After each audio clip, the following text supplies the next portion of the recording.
النهارده نعمل أسرع فطار في التاريخ. عندنا طاجن لسان العصفور باللحمة واللوز المحمص. هيبقى أسرع حاجة ومش هياخد وقت خالص، ونحط جنبه سلطة بس. هنجيب كيلو لحمة مقطعة كباب حلة، مكعبات صغيرة كده، وهنشوحها كويس قوي ولحد ما تستوي خالص. يعني هنحط لها البصلة والثوم وكل حاجة وملح والفلفل، وهنسيبها لحد ما تستوي خالص.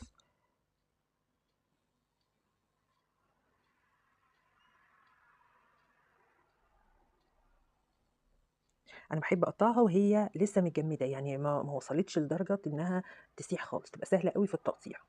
هنضيف لها بصلتين مفرومين، ده طبعًا إحنا مفرّزينهم، اللي إحنا كنا عاملينهم في الفريزر، وباقلّبهم كويس.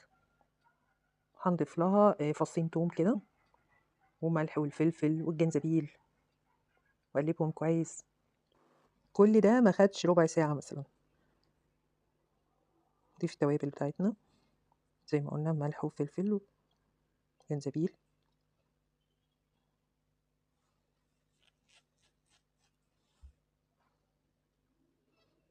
هنضيف لها حوالي 3 كوبايات مَيّة، ونسيبها تغلي بقى كويس وتستوي كويس.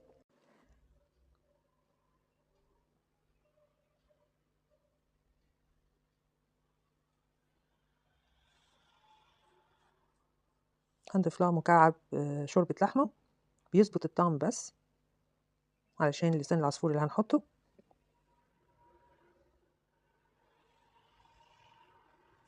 بس هنسيبها بقى تستوي براحتها، ونيجي نحمّر لسان العصفور. هنحط معلقة سمنة، نحط معلقة سمنة، ده لسان العصفور.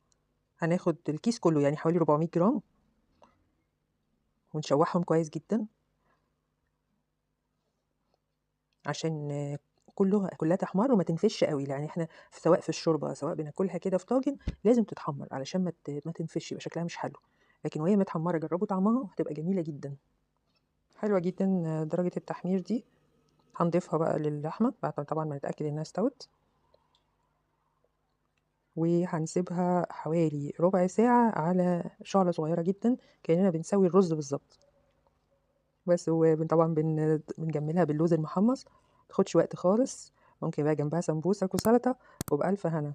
يا رب دايمًا تبقوا بخير، تمنياتي ليكم بحياة سعيدة.